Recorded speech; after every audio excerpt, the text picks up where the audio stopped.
clearly, as far as I think it's always important to understand, the dynamics of a state. For us, agriculture is king in the state of Iowa as well as many of the Midwestern states, but the impact on agriculture and what it means as far as in dollars is extremely important and valuable. At one time, we had about 60 million layers in our state, and indeed we are recovering, but we lost about 40% of that population. So, what are our resources as far as in the state? I'm also the executive secretary for our Board of Veterinary Medicine. These are the numbers of veterinarians, but by and large, a lot of those are not involved as far as with poultry practice. We also license veterinary technicians. We do have, as in all of your states, have legal authorities that provide us, what we can and cannot do legally to control and contain infectious and contagious diseases. Rolled around as far as in 2015, we did have a state emergency response plan. We worked with the poultry industry in our state. In fact, our HPAI, or our avian influenza and exotic Newcastle disease poultry response plan was updated and signed in 2014. Indeed, we learned a lot of lessons. Got a call on Sunday morning, April 12th. Poultry veterinarian for turkey farms called me. We'd been following what had been going on in Minnesota and the surrounding states, increased mortality. We ended up facilitating and getting those samples to National Veterinary Services labs as far as in Ames. And the following day, on Monday the 13th, we had our first high-path avian influenza H5N2 case. Then the week went along, there was another farm on a turkey farm, and then I got a call as far as on April 19th, the following Sunday, and this was a layer farm. That was our first layer farm. The maps are posted on USDA website, but indeed, it was a regional area as far as in the state of Iowa where our primary places of infection were located. The flyway maps you've seen, others have presented those, and indeed we have several corridors that come through our part of the Midwest. And it's all here as far as what I've put together in that documentation, but waterfowl indeed comes through the central part of the Midwest and the variety of species. Our first turkey farm, 27,000 plus turkeys, went down. Control zones were set up. We had our first layer site that ended up was reported as ill on Sunday, April 19th, confirmed positive on April 20th. And to facilitate that, as far as getting samples to the lab, these samples also went to National Veterinary Services labs. I can't thank them enough because we've been in contact as far as with them. First confirmation comes from the case that is confirmed, your first case in the state by National Veterinary Services labs. It's great to have that asset as far as in the country, and particularly as far as for us, I value that as far as in our state. That following Sunday, the producer had collected swabs and samples. Part of those went to South Dakota State University, and the owner ended up driving those down, and I met him halfway toward the northern border of our state just to get those in so that we could end up getting them tested, trying to respond quickly. The complexities and the sizes of our layer operations vary.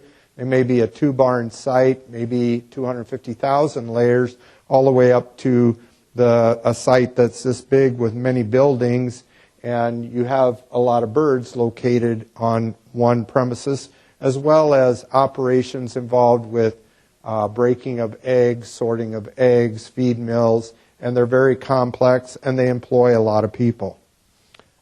Setting up C&D lines clearly was extremely important, as well as not only on infected premises that were dealing with problems, but all of those that were not infected. And we do have, again, a lot of poultry as far as in our state. Each and every one of those control zones did not mean that every premises was infected. Indeed, all the way through this process, there were several poultry premises that remained negative. There were a lot of roll-offs that were brought in, and certainly personal protection was highlighted. Everyone had to be fit tested as far as for respiratory protection.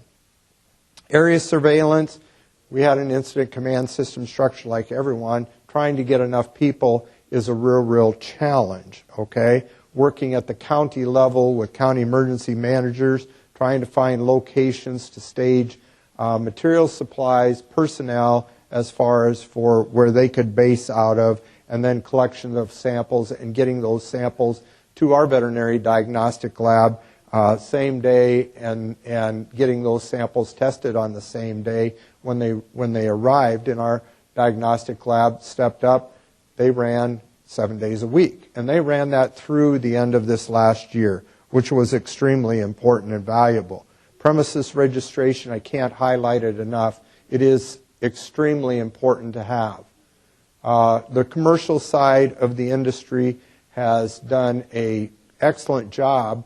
It's when you get to smaller operations and people understanding what premises registration means. It's a method as far as for contacting individuals in an area when there is a problem and being able to sort out that information to make timely reports.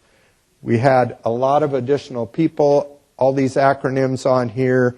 Many of you may not know, but Department of Transportation, Public Services, Natural Resources, Public Health, our Turkey Federation, and our Poultry Association were all key elements as far as in our response and our response work. Carcass disposal became a real issue.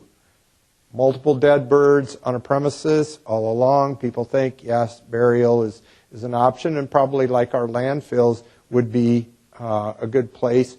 You bring in bio bags and drop-offs, and you should be able to load them up. Any landfill will take them, and you can do it in a secure fashion. Doesn't work that way, and we found that out early on. It took a long time before the first permitted movements were, and as the springtime warms up and dead birds are in bio bags, things change as far as the components of those dead birds. Those bags kind of swell up and there's deterioration. Clearly, as far as having additional processes in the planning on large livestock facility or any livestock facility is a good message learned. Be prepared to handle what you have on your premises in one fashion or another. Composting worked well. Floor-reared birds, turkey barns, yes. Composting worked out very well. The methodology was worked out. Temperature monitoring was required, and subject matter experts indeed came in. The turns were made. The compost was moved out of the house, stockpiled until it could be land applied. Burial, our Department of Natural Resources was involved.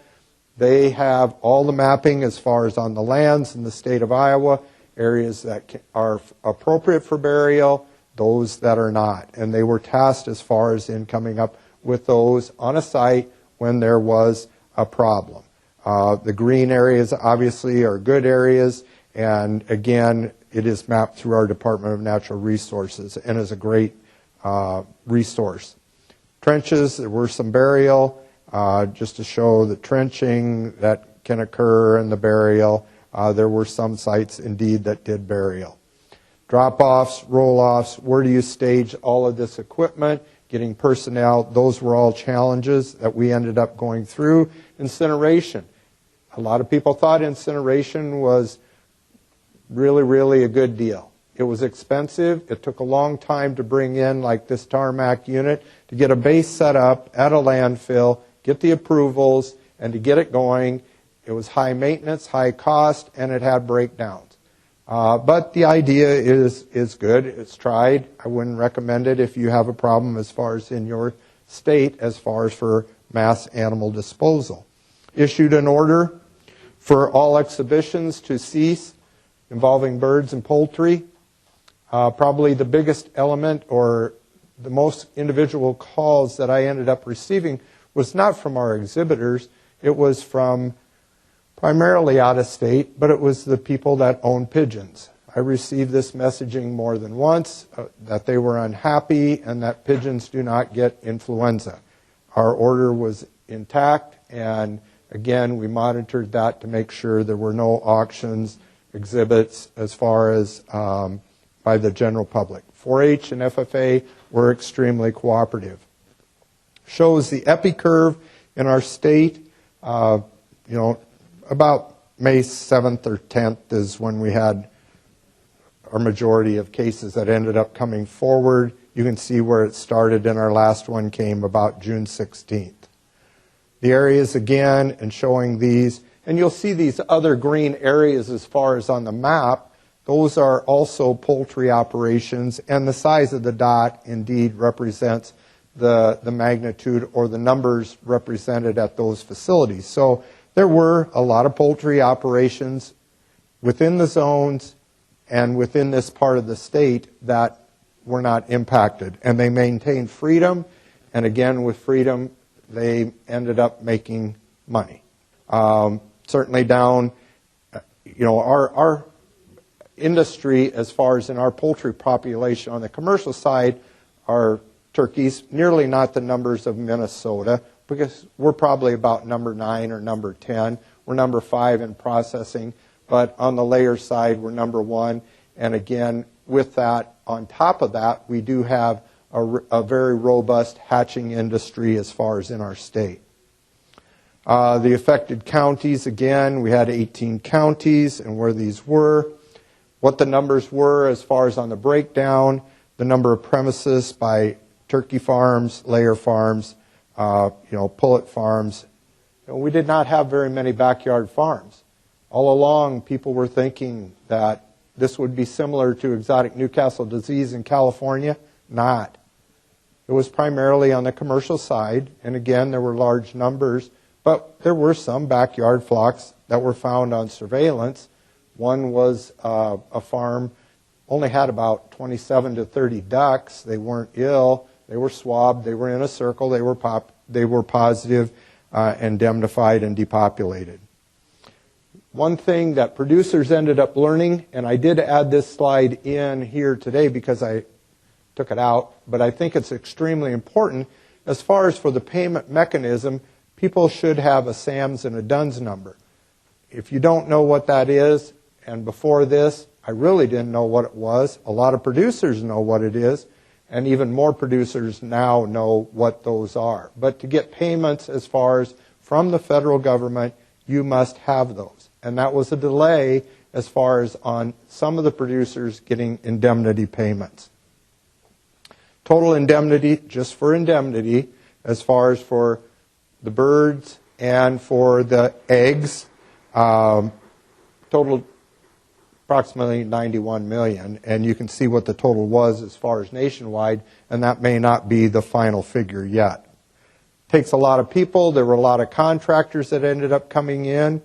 You just don't pull people off, from whatever they're doing into an operation, but it took a lot of manpower, and the USDA did contract a lot of individuals.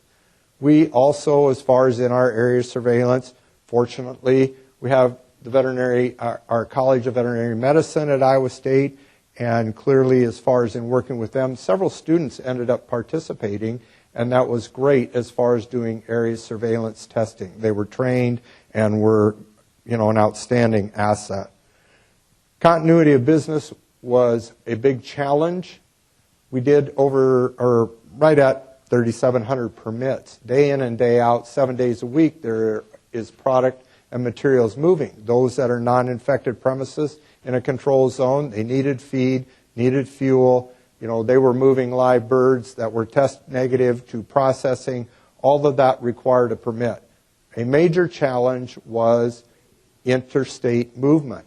From my perspective, a lot of states were fearful of what was going on in the Midwest or Iowa, that everything was infected. Indeed, it was not.